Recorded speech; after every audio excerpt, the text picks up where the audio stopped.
Well, hello. 5, 4, 3, 3, 2, 1, go. Well, here we are. Welcome to Revlog, everybody. It appears that we have lost something. Yes. Where? Oh, where? Well, maybe we should search everywhere to find. I think we should not tire. That's right. We will not give up until there is great rejoicing. That's right. So Pastor Chris is not with us today, but we're going to continue to endeavor to persevere, if you will. Yes. And how This is what that looks like. If you ever wondered what it looked like to endeavor to persevere, this is it.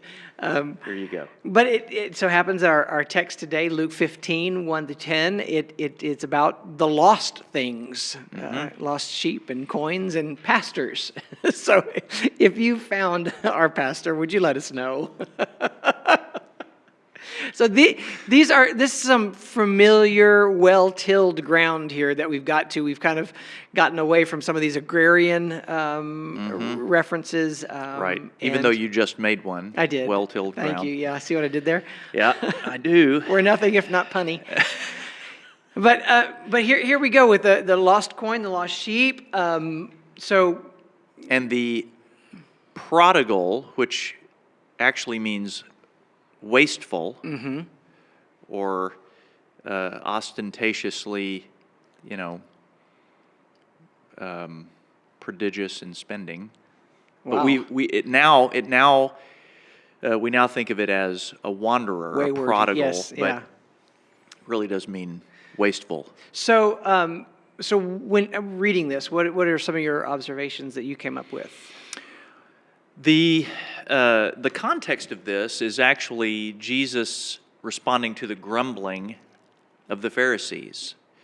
If there's a day that ends in Y, the Pharisees must be grumbling. I love that.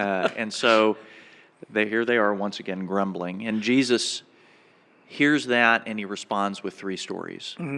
Now, the stories have taken on a life of their own. And we've seen, the lost sheep and how much joy there is in heaven, and the lost coin and how relentless this woman is. She turns the house upside down looking for the coin, and then she has a big celebratory open house, I guess, to express joy for the found coin. And then most of all, we've had the wasteful son who wanders far from home. And that's been a really big spotlighted story. And they're each looked at in their own right, especially the prodigal son and how God is and how he comes to his senses and so forth. I think we get the prodigal son next week. Is that next week? Yes, I appreciate you reading ahead. And I so do. there's a preview there of okay, so it's the first 2. Yeah, that's right. Then we get to the prodigal, but at any rate, this is told in response to the Pharisees, and they have. I don't think we would be wise to separate this from the response to the Pharisees. What is Jesus trying to say here?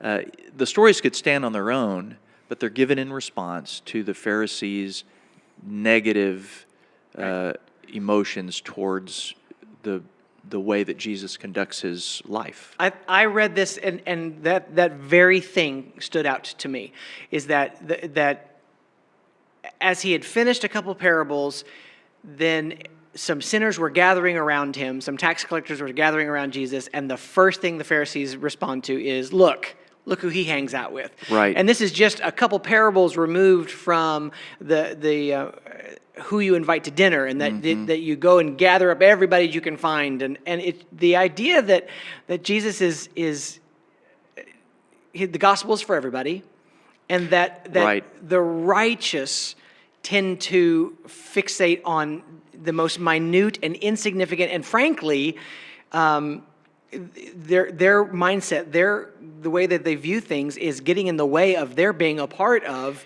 this great narrative. Right. The That's exactly right. The story in the quarterly is called "What Makes Heaven Happy" or something like that, or the lesson. Sure. But the emphasis, I think, is equally upon what makes heaven discontented. What is it that causes a sense of deep distress, even in God's heart? God notices. It's as if Jesus is telling these Pharisees, you're complaining about the very people that all heaven notices are missing. Yeah.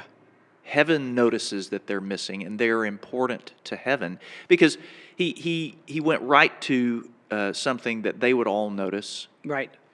A lost sheep. I guess there's the agrarian theme again. But, Yeah.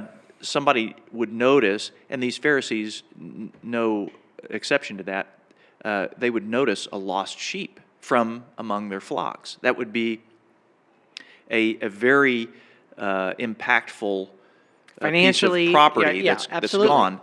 And they would notice a significant amount of money that was missing. Right. They couldn't balance their ledger, whatever, and they stay with that. You know, who of us hasn't tried to track down? When I balance my checkbook Right. every What's- week, What is Aaron, that? What is? when I balance my checkbook, Do you use an abacus? I don't really balance my checkbook. Okay. Yeah. I tried, but anyway, when there's a discrepancy, you know, you're on the phone with customer service for 25 minutes, and you want to get to the bottom of that. Well, Jesus said that's what's going on in heaven. Heaven wants to get to the bottom of this, and they're going to stay on the line Right. until this person is found. Right. That's just how it is. And he's saying, heaven is preoccupied with that. What are you preoccupied with? I mean, it's really. I guess we could get all huffy and puffy about the Pharisees, but we all miss that. No, I think I would even posit just the righteous among us, those in the church, those that are here that have been in church all their lives, and we tend to homogenize what we're called to do. You don't look like me, you don't talk like me, you don't sound like me, you don't dress like me, Right. And we even if unintentionally, we tend to clam up because we're more comfortable with those that are like us, and heaven forbid that we would surround ourselves. And I think that's. I mean, are we the one? Or are we the 99? I mean, Well, where are we? Yeah. That's exactly right. You know, we can say, "Oh, Jesus found me. He was looking for me," and we get all weepy and emotional about that, and then we fail to realize often that we are sometimes the 99 that are saying, who cares? The Golden State Warriors, one of their owners, this past week, it's kind of all over social media right now, and he said basically, there's been a big controversy about the NBA playing in China and Right. receiving a lot of revenue, and Right. that's a huge revenue source for them. He said basically, I don't care about the Uyghurs. I don't care. I don't care about persecuted people groups. I don't care because, you could just say, well, the United States has just as many human rights abuses, whatever, and you can argue that point. But he said, basically, I don't care. And these comments are extremely alarming. And we get all up in the air. I do, and I say, well, what about the Uyghur population, this Muslim population in China that is being, they're victims of genocide, they're being forcefully sterilized, they're put in concentration camps or whatever.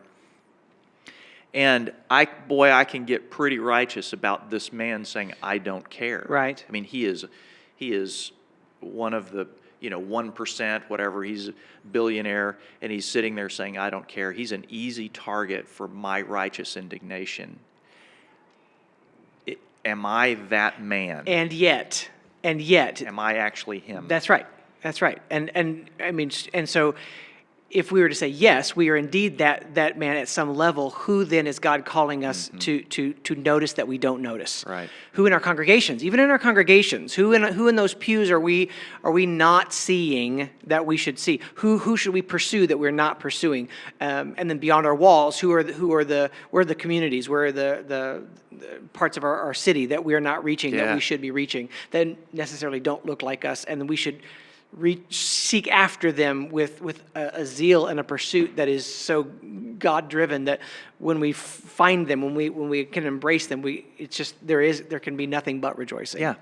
I mean, What preoccupies heaven? absolutely. I mean, those are the questions. You know, who are those people? Who is the one that we should be seeking after? And Right. then what then in heaven's economy Yeah. should make them rejoice? Exactly. So I think much to talk about there. And now for the prodigal son, I guess can we talk? Well, let him about go that? away so that we can miss him, Oh! and then next week we can talk about He how hasn't much left yet. He's yeah. about to ask his father That's for his right. inheritance. That's right. So stay tuned. Yes. Join us next week. Well, and hopefully we'll be full strength next week, and Yeah. we'll have a pastor with us. But we'd love to know your comments. If you just comment below, and we'll see you soon.